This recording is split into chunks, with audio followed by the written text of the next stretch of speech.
All right. Here we go, back again on the other side of the coin. All right, we are back again on the other side of the coin, ladies and gentlemen. Another match preview. Next up, we've got, as you can see from Chelsea main Twitter account, back in UCL action tomorrow. Lovely picture of Reece James, and we're playing Malmo, ladies and gentlemen. That's up next, away to Malmo in Sweden. And this is what the Champions League table looks like at the moment, ladies and gentlemen. Juventus leading the group with 3 out of 3 wins. Chelsea with 2 out of 3 wins. Obviously, that abysmal loss to Juventus. But it is what it is. We were going through a bit of a rough patch at that time. We lost to Man City. But since then, it's been fairly okay. And hopefully next time we play Juventus, we do get their number. Zenit with 3 matches played, 1 win, 3 points. And Malmo, absolute nada out of 3. And we've got Malmo again next up. It's very important, to be honest. As you can see this table, we want to be putting ourselves in a situation where we can come first. And the only way to do that is we've got to get this victory against Malmo. Unless something absolutely interesting happens between Zenit and Juventus, which I highly doubt. I'm guessing Juventus should probably get that win. They got the win last time. So we can't hope what others do. We've got to do our own business. So hoping it's a good victory against Malmo. I have to be honest, last time we played Malmo, oh my God, that was probably the worst team I've seen this particular season. I've not seen a worse team than that. I know Norwich 7-0, but even Norwich at a certain point looked a little bit better than Malmo. Malmo, we should have pasted them, to be honest. I know we ended up winning 4-0, but I think we could have got 8, 9, 10 perhaps in that particular match. So no disrespect to Malmo, but let's see what they're capable of. I'm thinking it's going to be more of the same, and hoping that it should be an easy victory. But yes, it is important that we get this victory and then make sure we put ourselves in that position, because I think after Malmo, it is Juventus. So Juventus, I think, is straight after the international break as well. So it's very important we give ourselves that opportunity to beat Juventus and go ahead of them. So this is what's going on. All right, let's get into the players that are not available. As we already know, Timo Werner, Romelu Lukaku, Matija Kovacic, we already knew that these 3 players won't be available, most likely not until after the international break. This is what Thomas Tuchel had already said, and there's no surprise of that. But Mason Mount, he's ruled out as well. So this illness, although it's come out negative, the particular disease, so he doesn't have the disease at the moment in this pandemic, but it's a bit strange what this illness is. I hope he recovers quick, and I hope he comes back fit, because we are a bit short of players at the moment. It feels like any more injuries and we could be in trouble. Luckily enough, the fixtures that we're playing are quite okayish. We're hoping that we can do the job without all of this squad depth, and that's what's been happening in recent times. We got that victory against Newcastle. Before that, we got that victory against Norwich, obviously against Malmo as well prior to that. And now moving into Malmo and then Burnley, this set of fixtures, I'm hoping our squad can do the job, but we do need these players coming back ASAP straight after the international break, because it will get ramped up very quick, very soon. And I'm hoping Mason Mount recovers ASAP. It'll be interesting to see whether Mount gets called up for England. Do let me know. I don't know if the squad's been announced yet. I've seen some of the international squads been announced. For example, Ethan Ampadu has been called up for Wales. I'm not really sure if England's squad's been announced. So it'll be interesting to see what happens with Mason Mount.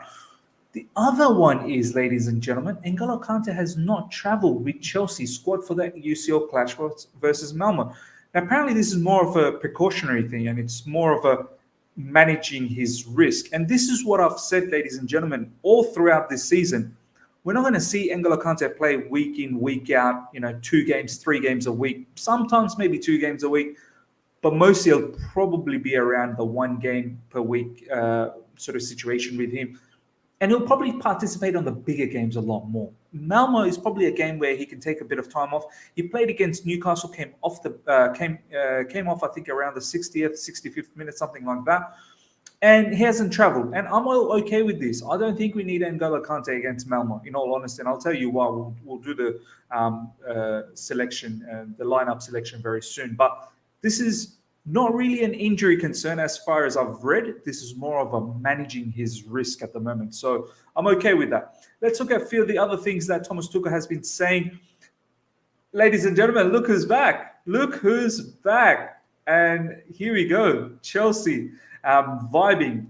Christian Pulisic, ladies and gentlemen, is back. Lovely picture of Ben Chilwell and Christian Pulisic, you see. This is the blockbuster news, I suppose, for Chelsea fans. Christian Pulisic is back. I mean, it's been nearly 80 or 80 plus days or something like that since he last played for Chelsea. Finally, he's back. I'm ecstatic, honestly. Majority of the fan base will tell you, no one's ever doubted Christian Pulisic's talent. It's supreme talent. And this guy, if he's fit, and I've said it, if he's fit and doesn't get any more injuries and plays for Chelsea, we will be a strong title challenger. I mean, I know we are Premier League title challengers at the moment, of course, but with him fit, it just makes us even better, gives us that extra chance of winning it, because this guy has the quality, the individual quality, and as a team player as well, he's a fantastic player. We can do a lot of damage with this particular player. His dribbling, his directness, his finishing ability, he's just an X factor, in all honesty. No one in our team, dribbles directly in the attacking third as well as Christian Pulisic does. I know Kovacic is a fantastic dribbler as well, but Christian Pulisic, I honestly, sincerely pray that he does not have any further injuries and that we have him fit for the rest of the season, because he's going to mean a lot to us. So he's back. Whether he starts, I don't know. I probably wouldn't start him straight away. I'll ease him into it. Maybe give him 20 minutes, 15 minutes, something like that. Ease him into it, and then ease him furthermore into it against Burnley as well. But this is great news. Christian Pulisic is back, ladies and gentlemen. Few more things. Ben Chilwell was also part of the press conference. This is what he had to say about his goal-scoring form, which is interesting to see, because we've been talking about wing-backs scoring a lot of goals. We've seen how many of our attacking players that are out, injured, or not available. I'm not worried, because a lot of the goals are coming from our wing-backs. And this is what Ben Chilwell had to say about his goal-scoring form. To be honest, that's part of my game that the manager has helped me with most and improved me most with. In the opportunities in and around the box to be more of a goal threat, contribute more with goals and assists to help the team. This is what I've done several videos in recent times talking about wing backs and how they're scoring goals. They're more in and around the box and supporting the attacking side. And this has been, I suppose, a directive that's been given from Thomas Tuchel to get our wing backs producing more this particular season. Thomas Tuchel says that his wing backs are midfielders in this system, not defenders. This is very important to understand, ladies and gentlemen. We talk about system, we talk about formation. Wing backs, Thomas Tuchel saying, are more of a midfielder in this particular system, and you can see they are more in and around with the double pivot as well. When it's a build-up situation in the attack, they're more inverted these days. There are times where they go wide as well, but this is something we need to understand, that and evolution under this particular system with Thomas Tuchel is taking place, and it's great to see. Thomas Tuchel has said that Hudson-Odoi has shown up and delivered for Chelsea at left wing. For all the people that have been saying in recent times that, what has Callum Hudson done? I mean, look, this is coming straight from Thomas Tuchel, and he's very, very appreciative. He's saying that he's shown up and delivered. I personally think he has. Look, maybe in terms of goals and assists, he hasn't blown things apart, but it's a gradual process. Every match I'm seeing him progressing and being better and better. Norwich was fantastic. He scored the goal, got that own goal, forced that own goal as well. So overall, he's looking good against Newcastle. Honestly, I thought he was looking good. He was more direct. Yeah, he could have been even more direct if there was if he could take that opportunity. But overall, I thought he was fantastic against Newcastle, and I want to see him keep progressing from here. He's got the match against Malmo now, and I hope he can deliver, get into the assist and goal situation as well. Let's get into the team selection, ladies and gentlemen. This is what I've been waiting for, and you guys have been waiting for as well. Mendy undoubtedly is the goalkeeper. Look, Kepa is going to take participation in the Carabao Cup matches, and at the moment, look, this is an important match for us. I know you could probably say that we could do with Kepa, but I want to go with my best lineup, and my best lineup has Mendy. In the LCB position, I'm going to go with Rudy. At the end of the day, we haven't secured the 1 or 2 spots in the Champions League, so I want to play with the best team. In the middle, I think I'll go with Andres Christensen and really give Silva a bit of a break. He played against. Let me just have a look. I'm pretty sure. Did Silva play against? I keep forgetting these things. Against Newcastle? I don't know if he did play, actually. I don't think he did. Or maybe he did. Yeah, he did play. There you go. Silva played against Newcastle. So it's a timely break for Silva. Aspilicueta, he's been training. I'd bring him in. This is a match that he needs to slowly find his way back in again. He's been injured. He's been away from the team for a couple of games. I want to ease him back in. The captain of Chelsea Football Club needs to be back. And Thomas Tuchel likes him a lot. So I've got no issues with that. Reece James has been on fire. There's no way you're going to drop Reece James at the moment. So you continue him. Chilwell in left wing back similarly has been on fire. I want to see him score in the Champions League as well, in all honesty. He is now, I don't know if we have much of an option. Kovacic is not available. He's injured. Kante has not traveled. So do you give Saul a chance?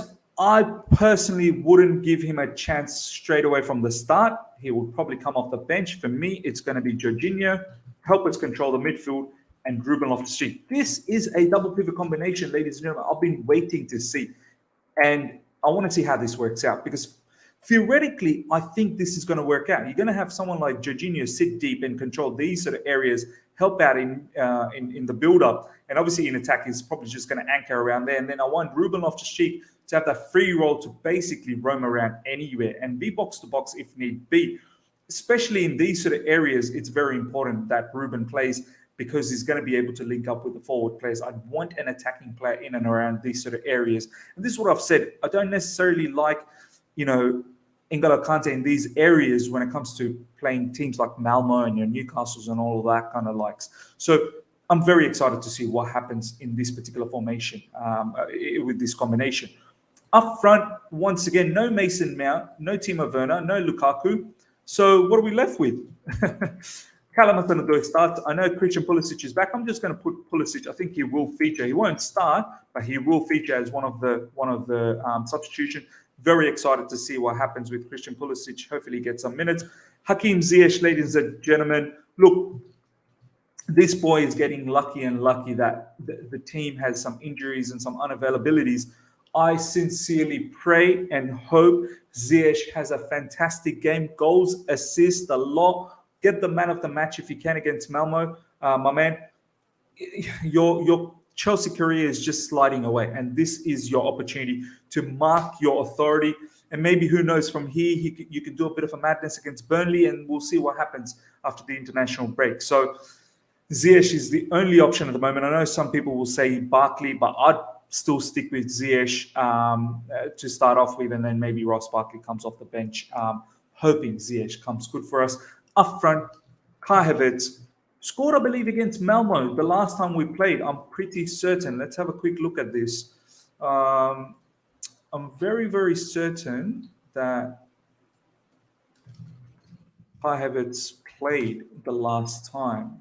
Let's just have a quick look at this against Malmo, and he scored. I'm very, very certain about that.